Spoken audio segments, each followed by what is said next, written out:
Gusto ko lang sana i-share yung mga dahilan bakit nahirapan ako mag-aral ng programming. Actually, pang ilang take ko na 'to. Medyo hindi ko nakukuha kung paano ko sasabihin yung mga points ko. Masyado kasing structured yung una kong record. Nakailang take na ako, parang hindi ko nakukuha ng authentic yung mga video na yun. Eto, bahala na. I-show ko na lang yung mga points na ginawa ko. Isasabihin ko na lang yung mga points na nilista ko. Tapos sasabihin ko na lang yung mga dahilan kung ba't ako nahirapan mag-aral ng programming. Ayun na, puta, wala na. Tuloy-tuloy na to. Ayun, unang dahilan is hindi ako consistent. Iba talaga kahit anong aspeto ng buhay pag consistent ka mag-aaral. Malayo talaga yung mararating mo. Mapa-savings man yan, fitness, kahit ano, sa health. Pag consistent ka, magiging successful talaga yung reward nun. Sa totoo lang, mas lamang yung consistent ka kahit sandaling oras lang yung nilalaan mo. Basta araw-araw yun. For example, Lunes hanggang Linggo, kahit isang oras or kahit 30 minutes lang ng effort yung binibigay mo sa pag-aaral ng programming, mas malaki yung epekto nun kesa mag-pull ka ng all-nighter na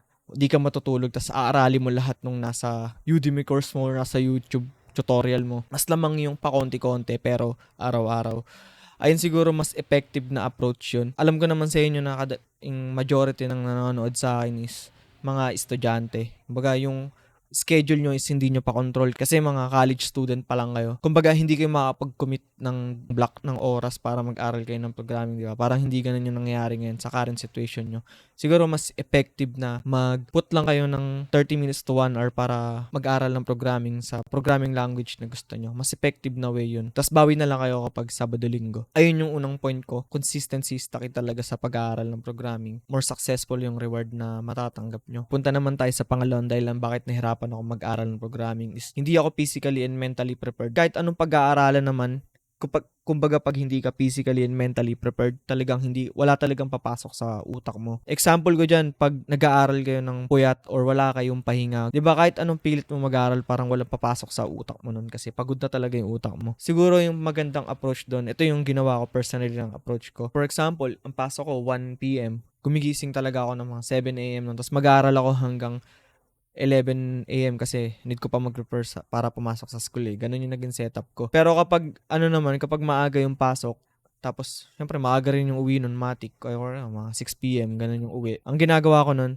umiidlip muna ako pagka uwi ko nun, tapos tsaka ako mag-aaral ng programming kahit mga 1 or 2 oras lang. Mga ganong approach, ganun yung ginagawa ko. Tapos pag weekend, syempre pag fully pahinga mo pag weekend kasi wala namang pasok pag weekend. Doon ako nagbabawi, kagaya ng sa first point ko. Binibigyan ko yung sarili ko ng pahinga. Ayan, ma-ready ako physically and mentally. And hindi ko tinatagal yung consistency. Ayun yung second point ko na kailangan talaga prepare ka physically and mentally para mas effective yung pag-aaral mo ng programming. Punta naman tayo yun sa huling dahilan ba't nahirapan akong mag-aaral ng programming. Itong huling dahilan ko na to is depende to. May mga tao talaga na mabilis pumipick up kasi may mga certain condition na pabor sa kanila eh. Itong yung third reason ko bakit nahirapan ako mag-aral ng programming na ito kasi tumalo na agad ako sa mga advanced topics. Kumbaga, nineglect ko yung mga foundation. Napakadaling mabiktima nito lalo na pag nasa JavaScript realm ka eh. Sa JavaScript kasi, di ba, ang daming frameworks, ang daming matatempt ka na aralin yung mga framework na yun. Ang nangyayari, nineglect mo yung mga foundation. Ito yung dahilan eh, bakit maraming nahihirapan mag-aral ng React. Sa totoo lang, bago ka mag-aral ng React, kasi kailangan dapat talaga familiar ka sa JavaScript. Kasi yung React kasi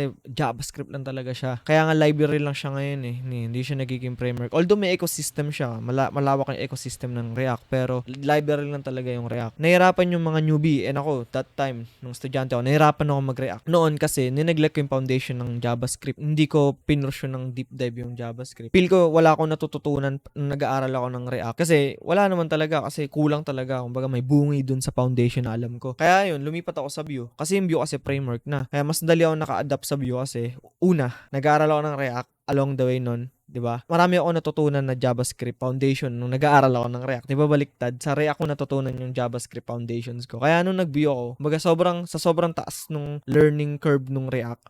Nung nag-Vue ako is madali na lang kasi natutunan ko na rin yung mga kailangan prerequisite para aralin yung Vue since framework naman siya. Marami siyang ino-offer na sa kanya lang. Tip ko sa inyo, bago kayo tumalon sa mga frameworks is gumawa muna talaga kayo ng mga vanilla projects. Kahit anong language yan, mapa-JavaScript, PHP yan, kahit ano yan sa web development. Wag kayong malure agad sa trap ng frameworks sa JavaScript kasi alam nyo ba na parang araw-araw napakadaming frameworks, napakadaming libraries na nire-release sa NPM, sa Yarn, sa Bun. Kaya wag nyong ine-neglect yung foundations nyo. Ano, na wag niyong ilalaglag yung foundation niyo. Ayun, eto siyempre additional advice lang, additional tips lang. Kung mag-aaral kayo, maghanap kayo ng place na do'n kayo mag-aaral. For example, maghanap kayo ng free na sala, free na kwarto, kumuha kayo ng decent na upuan kahit monoblocks lang. Puta, ito yung nagsalba ng ano ko, ito yung nagsalba nung pag-aaral ko, monoblock. Ngayon, naka-ergo chair na ako, siyempre. Nagtrabaho na tayo, hindi na natin kailangan ng matigas na sandalan. Maghanap lang kayo ng parang decent na study area. Ayun yung una kong tip. Pangalawa, kape.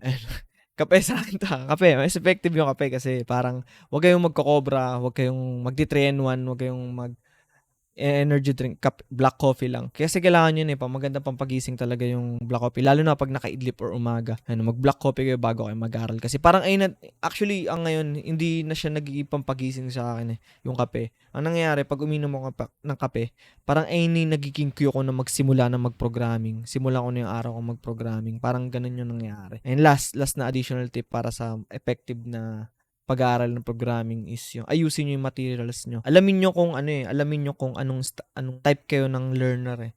Marami kasing type ng learner, 'di ba? Merong visual, merong natututo sa pagbabasa, may natututo sa ganto, sa ganyan. Alamin niyo kung ano yung mas effective sa inyo. Kadalasan kasi ng mga video tutorial is surface level lang yung tinuturo. Kailangan niyo talaga mag-deep dive sa mga documentation ng tech na inaaral niyo. For example, iba kadalasan ng tinuturo sa mga video tutorial sa YouTube, sa Udemy is papahapyawan lang. Pero kung gusto niyo matutunan kung paano talaga nag-work yung certain technology na yun under the hood, pumunta talaga kayo sa documentation ng technology na yun. Ang mangyayari kasi kailangan nyo talaga masanay sa pagbabasa ng documentation ng tech. Walang kawala yun. Ayun talaga yung magiging endgame ninyo. Magbabasa talaga kayo ng tech documentation. I-familiarize nyo yung sarili nyo sa video tutorials din. Ayun, mag-deep dive na kayo sa mga documentation ng tech na yun. Ayun, sana may naintindihan kayo kasi nakakatawa yan Ilang oras na ako nag-record tapos parang walang pumapasok. Parang pumapasok sa utak ko ng salita na sasabihin sa camera. Ngayon, ang nangyari, puta, inano ko na lang. Dinaanan na lang natin. Ayun. Okay naman yung flow para sa akin. Sana pag in-edit ko to, okay yung kalabasan. Ayun, thank you guys. Sana may naintindihan kayo sa video na to. Ayun lang. Bye.